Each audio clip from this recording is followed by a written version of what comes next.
A very good afternoon to you and welcome to the latest in our series of live HOP webinars brought to you by the HOP platform. So HOP, we hope, is a website and a set of platforms that all young people and schools, particularly in Hertfordshire, are using.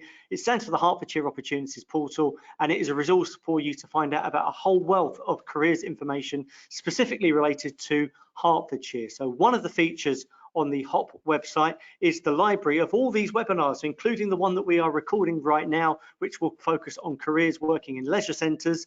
But over the last 4 years or so, we've recorded, I think, nearly 100 of these now. So there'll be a different career area for everyone. So do familiarise yourself with HOP and please do tell your family and friends about it. But on to today's webinar. The purpose of this is to allow you the opportunity to hear directly from some experts and professionals working in industry within sports, leisure and physical activity, specifically thinking about working in a leisure centre today. So we will hear from Matt and Chris very shortly. If you are watching this live, so it's 4:30 on Thursday, well done for coming home from school and for registering and logging into this webinar. Do use the opportunity to interact, so you can ask questions. So on your dashboard, you've got a questions tab there. If you open that out, then it will provide a text box. You can type your question in there. It will only be visible to me, and then I will direct that question through to Matt, probably, and or Chris. There's not many of you watching this live session tonight, so we will almost certainly be able to guarantee if you ask a question, as long as it's a relevant one, of course, then we will put that question to them and you'll be able to hear directly from them. The session is being recorded. It will be available on HOP to watch back from tomorrow. So if you can't stay through until the end of it, you will be able to watch the recording. So without any further ado, I'm delighted to welcome our guests who are going to talk to you about careers in working in a leisure centre. So firstly, can I say a very good afternoon to Matt Coleman. Matt, good afternoon. Could you just introduce yourself, please? Hello. Yeah. How you doing? You okay?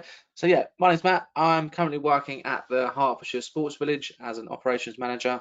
I've been working in leisure for over 20 years in various roles and various kind of leisure centres and businesses. I really enjoy the industry.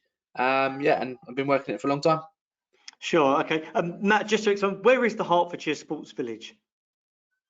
So we are based in Hatfield, Welwyn Garden City. So we're very, very close to the University of Hertfordshire, which kind of links with the university. So just off the A1 by the Galleria. So yeah. For sure. Okay, very central venue in the middle of Hertfordshire. So what Matt will tell you about today, he'll tell you, well, specifically about the leisure centre he works in, but very good chance that everything he's telling you would be very relevant to any one of the leisure centres that are near to you, wherever you are around the county. And then good afternoon to our other guest, Chris, who's making his second appearance on these HOP webinars. We spoke about a personal trainer, didn't we? I think a couple of months ago now. But Chris, just introduce yourself and tell everyone what your role is. Hi, my name's Chris Fennell. I'm the Workforce Development Officer for Hertfordshire Sport and Physical Activity Partnership, and we're based at the University of Hertfordshire. We're one of 43 active partnerships that are funded through Sport England and are designed and set up to help promote sport and physical activity. Sure. So Chris really is a font of knowledge about any route that you want to take within the sports, leisure and physical activity industry, which is a very prominent one in Hertfordshire, as we will come on to. So, well, first of all, Matt, let me come to you. Thinking about Hertfordshire Sports Village, I guess people might be watching this thinking, well, the only jobs in a leisure centre are working in the gym. Could you just sort of explain to us the range of different roles that you and your colleagues perform on a day-to-day basis?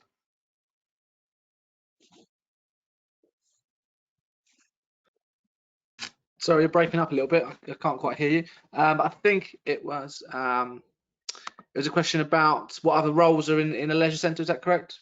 That's right. Yeah. Tell us what sort of jobs you and your colleagues do at Hertfordshire Sports Village. Okay, yeah, of course. So there's many roles within a leisure centre. So kind of the most popular roles would be a fitness instructor or a lifeguard.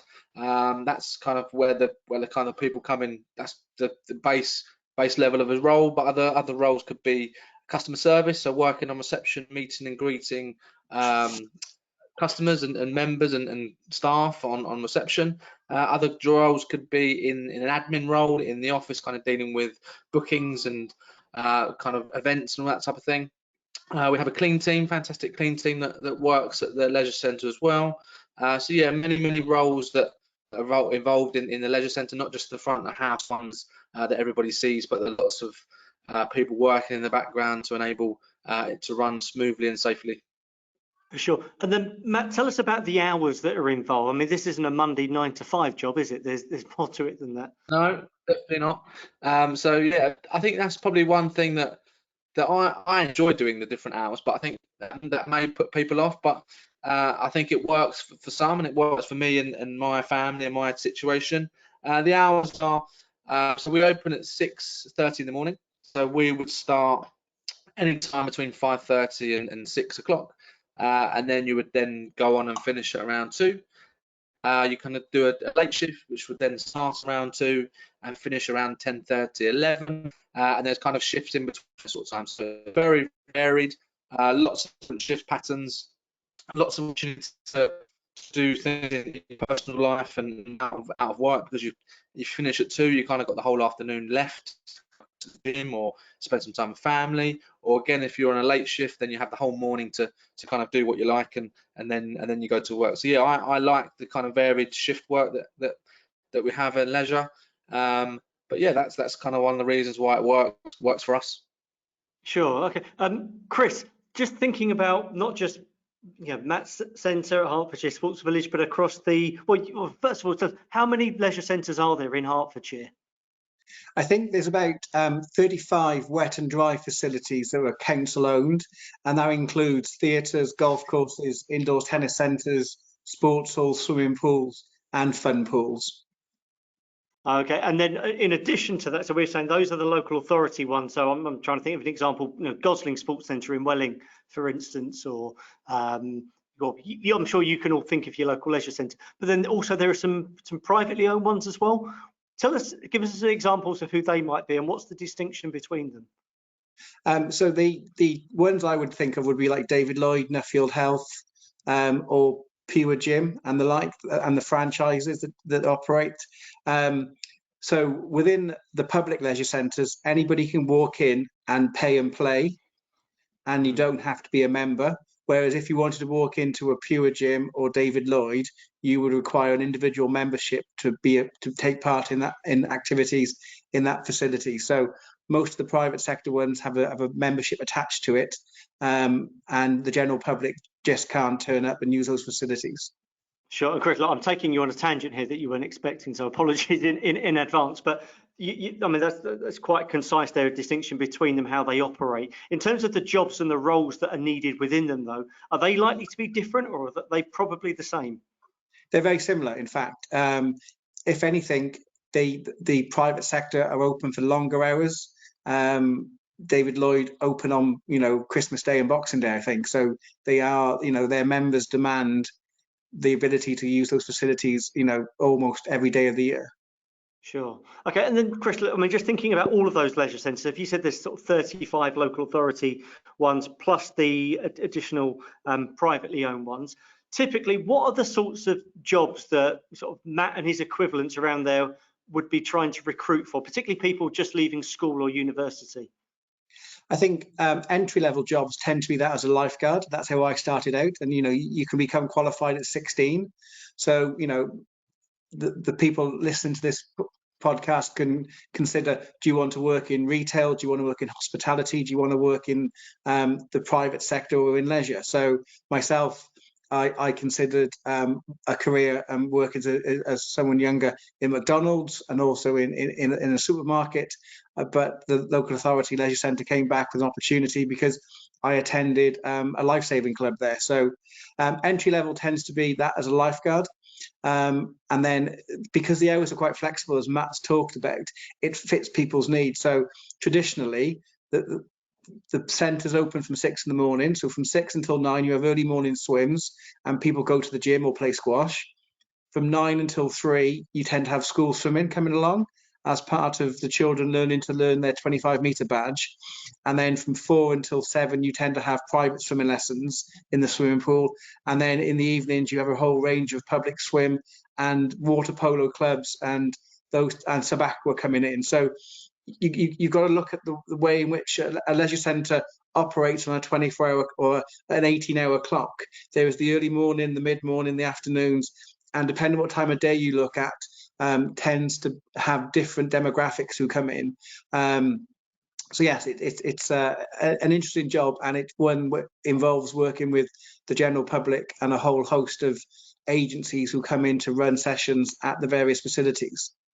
Sure, okay. What would be useful, so for those of you watching this live at the moment, partly so I can just test the technology is working, on that questions tab, and again, no one's going to see this except me, could you just type in there if there's a specific job or role that you are interested in or thinking about, and then we can make sure we really focus on that one. That would be interesting too. So just type that in on the questions, we'll have a look at that. Matt, interested to find out what you enjoy or what historically you have enjoyed about working in a leisure centre. I mean, one thing from having friends who physically work in leisure centres, I'm always incredibly envious that they get to put on a tracksuit in the morning, whereas I've got to put on a shirt and shoes most days. But I'm being very superficial there. What are the other things you enjoy about working in a leisure centre? Yeah, that's a good example, really, because those people who go to work in shirt and ties look uncomfortable. We have to commute on the train, all that sort of stuff. Where we just get our trainers on, get our shorts and t-shirt on, and then we're there. Other things, you work as part of a team, so you're always working with other people. So you're very rarely by yourself. So that's a kind of a benefit, because you get to meet new people. You get to work with similar people of your sort of age and kind of interests.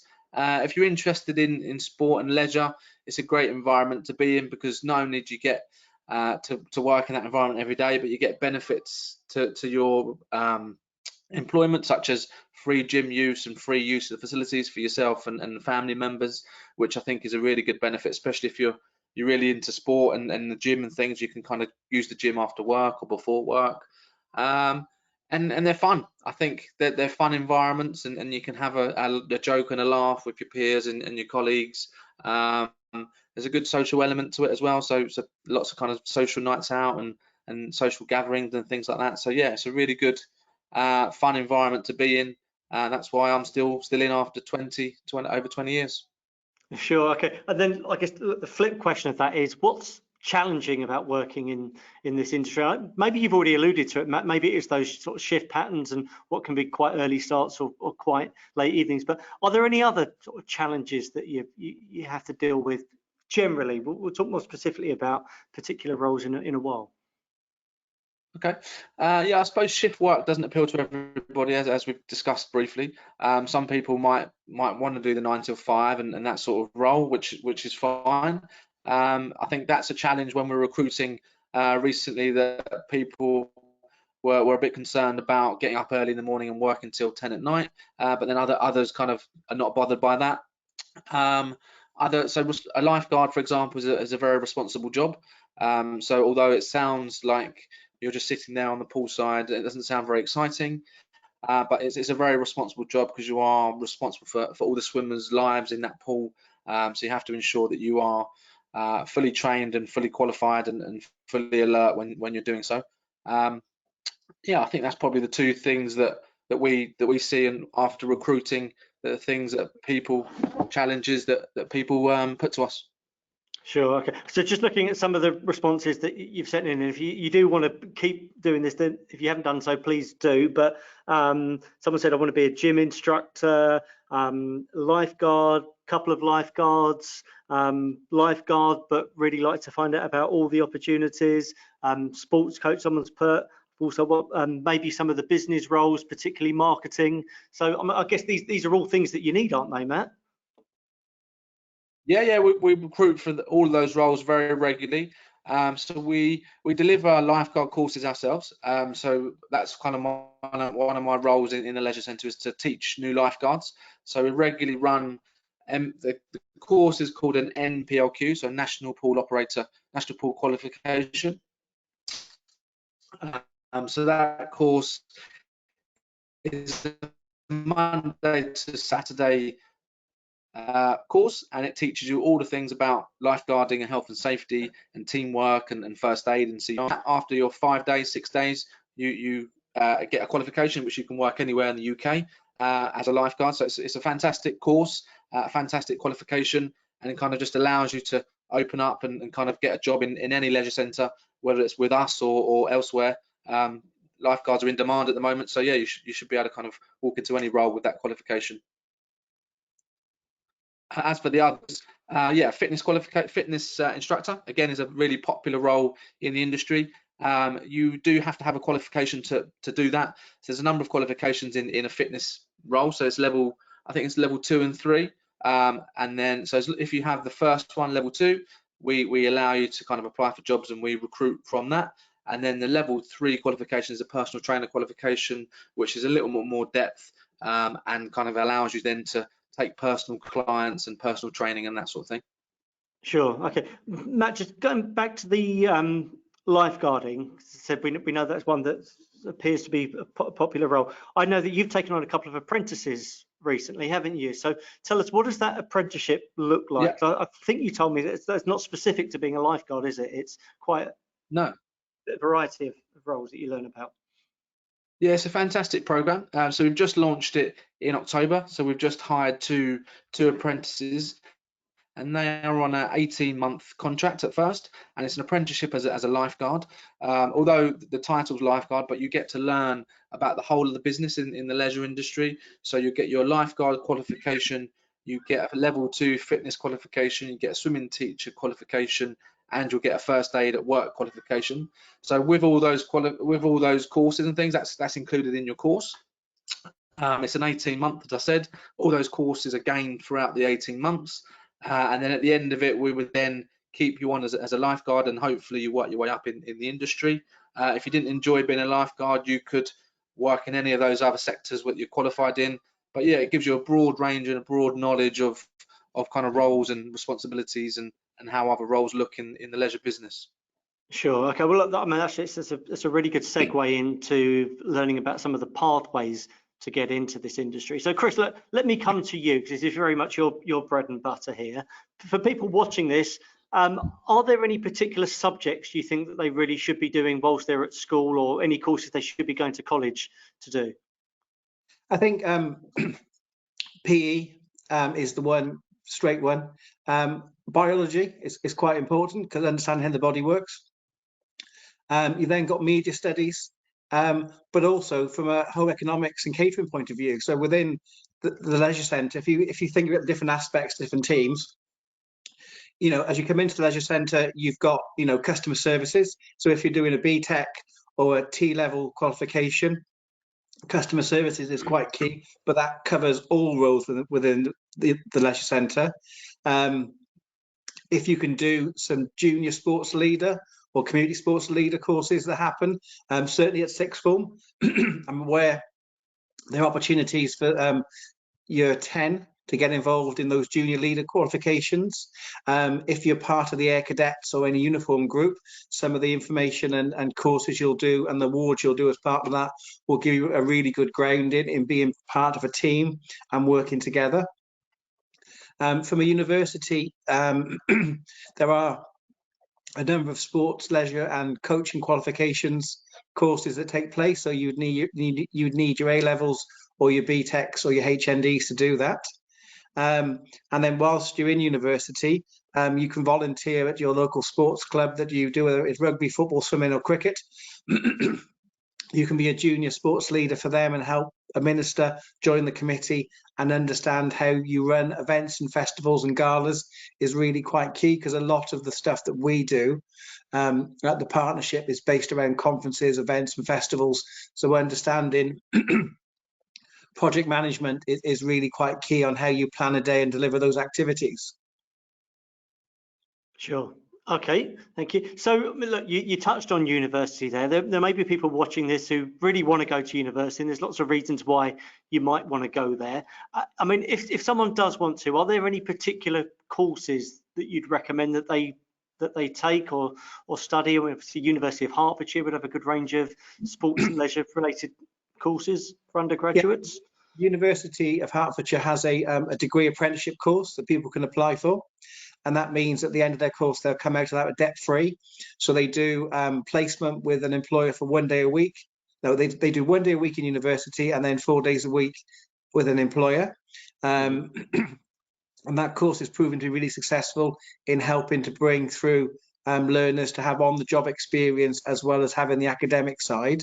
There is the sports development, the sports coaching and leisure studies courses that are sort of the bread and butter of the industry.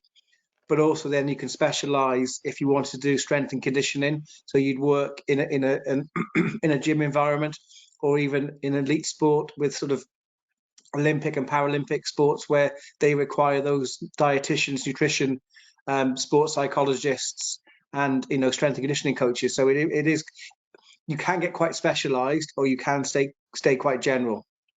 Yeah, okay. I mean, that's really good to hear that that course is available, particularly locally. But I think, as you said there, it's not essential. So, Matt, I mean, you must get CVs or people contacting you about how they can come and work for you all the time. Would the fact that they've gone to university have any weighting for you in whether you'd want to see them or not? I don't think so. So obviously that kind of brings experience and maybe a bit of knowledge, background knowledge in fitness or leisure. But that's not a kind of so we employed 2 apprentices who have never done any kind of courses or anything. I think it's all about attitude and willing to learn, and well as a little bit on stuff. But with kind of lifeguard roles and apprentice roles and customer service roles, no, we wouldn't kind of focus too much on qualifications. We look for kind of experience and that type of personality traits for them.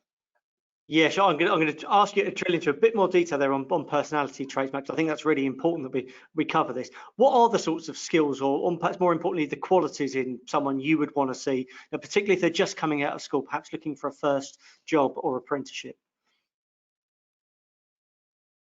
Yeah, of course. So they would have to be hardworking, so willing to kind of get stuck in and that sort of thing. Be reliable and punctual, because we really need people to turn up on time, especially at six in the morning when we have swimmers kind of waiting to use the facilities and people in the gym. So yeah, they need to be punctual.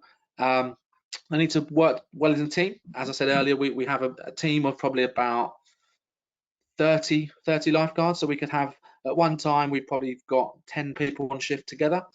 So you need to be able to work with people and work together. Also, there'll be times where you've got to use some initiative. So we have various events on and kind of setups around the building that require you to potentially be on your own to set those up. So you have to kind of have some initiative.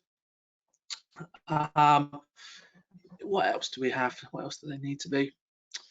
Reliable. So as in a team, we need to ensure that everybody's kind of working together and they are reliable, so don't let the team down. I would say that they are the key attributes to look for in our team. Yeah. Okay. I think, Chris, more generally, what's the sorts of skills and personality traits that the industry wants? I think it's a flexibility and being able to adapt, because as a operations manager, Matt will find himself being pulled into front of house maintenance issues, dealing with customers, covering food and beverage and cafe, dealing with retail or dealing with sales. So you've got all those component parts happening on a daily basis, alongside the car park barrier breaking and those, and that's the joys and the frustration sometimes of working in a live environment. Things go wrong on a regular basis, and it's how you react to those situations is really quite key.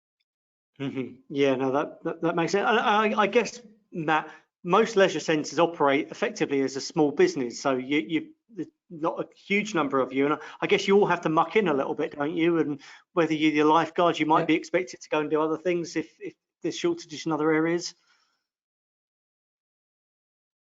Yeah, exactly. So regularly we are covering all areas. So as a lifeguard, we tend to be kind of the ants of the building, really, we say, because we're working everywhere and we ensure that the building ticks along nicely and runs smoothly. So we could be called upon reception to cover breaks and people that are not in.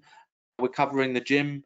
We are cleaning. We're setting up equipment. We're kind of getting involved and meeting new customers and touring people for potential new members. So yeah, they're working everywhere, kind of in every kind of area. So basic knowledge in lots of different areas. So yeah, it's a fun job. You get to meet lots of different people. You're dealing with a variety of ages. So one shift you could be kind of watching over some swimming lessons of younger children, and then the next in the afternoon you could be doing some more elderly people and helping them out in the centre and walking around with them. So yeah, lots of demographic is kind of very broad. Sure. Okay. So yeah, it's good. Yeah, I mean, just a question about swim instructors. Are swim instructors in your leisure centre, are they paid and employed by you guys, or are they sort of freelance who come in?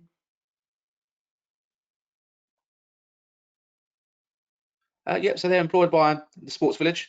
So they would have to do, again, a qualification to gain a swim teacher qualification, but they are employed by the Sports Village. I think generally in most leisure centres run the same. So you're employed by that leisure centre as a swim teacher. There are some private swim schools around which may do it slightly different, but predominantly leisure is you're working as an employee of that business. For sure. Okay. Well, look, Chris, let me come to you, because again, this is very much your role here. Just to talk about the types of roles that are that exist at the moment and where you think there's going to be future demand for it. So, if you had to sort of pigeonhole one particular job role that you would really encourage people to look at, what would it be? I think coming in as a general attendant is a really good, and that encompasses being a lifeguard. So depending if you work in a dry leisure centre, clearly you're a general attendant. If you work in a wet facility with a swimming pool, you're a lifeguard. So being able to work in a wet and dry facility gives you that flexibility to be multi-purpose. So you start off as a lifeguard or a general attendant. Invariably, you're working in reception or doing food and beverage. You're then doing some maintenance issues. So that general attendant is the really sort of foundation job and entry level into the sector. And from that, you become more specialized, and then you become a senior general attendant. You then become a duty manager or a shift supervisor. You can then diversify into sales, marketing, retail. You then become a centre manager and a general manager, and so that's the career path in which you can progress as you stay in the sector and the industry. Sure. Okay, Matt, are there any sort of particular roles that you're always going to have a need for, perhaps on a year-on-year basis? Yeah, I would say lifeguards is probably the most popular role and the role that gets you into the industry. As Chris said, that's kind of the foundation of the leisure business. So once you're in as a lifeguard, you then open up lots of more opportunities as a senior lifeguard or a duty manager or an operations manager. So there's a clear pathway through the leisure industry to kind of achieve if you wanted to work your way up higher. But yeah, a lifeguard is the main role that we recruit for all the time, because we've got a bit of a turnover and we have to have a large team, so we recruit that the most. Sure. Okay, thank you. Right. Well, look, we're going to start going into the questions that you've submitted now. If you're watching this live, you have the opportunity to ask your question. A couple of you have already, which is great. So on the dashboard you've got in front of you on your screen, if you look at where it says questions, there's probably a little arrow next to that. If you tap on that, it'll open out, and then you'll have a text box and you can type your question in there, and then your questions will come directly through to me. They'll only be visible to me, and then I can ask them to Chris or Matt. So it's your opportunity now, if you've not done so already, to get those in. So look, first question, I'm going to ask you this one, Chris, and perhaps we are creating a bit of an unfair representation, but the question is, are leisure centre jobs dominated by males? No, if anything, the majority of the workforce who work in leisure are female. Okay, well that's encouraging. So Matt, again, from your perspective, you got male and female colleagues? Yeah, I would say it's an even split at the moment. So yeah, we have a mixture of both male and female, and when we kind of it's the same. Yep. So I would say a 50-50 split currently in the Sports Village. Sure. Okay. Thank you for answering that one. I quite like this question. How often do lifeguards actually have to go in and save lives? You were grinning then, Matt. I think you knew I was going to ask that question. Or how much of it is spent sat high up on that chair? Yeah. It's a common question when we deliver our lifeguard courses. All the new applicants and the new trainees always ask that, do you ever get in? I think that they say a good lifeguard is a dry lifeguard, apparently. So it's all about educating and stopping the incident happen before it does. So if you see people breaking the rules, then you try to intervene and educate the pool users before anything serious happens. But if it does happen, then we're fully trained. We attend regular training on a monthly basis to kind of perfect skills. So if we do have to take action and get in the water, then we can do so. But it doesn't happen on a regular basis.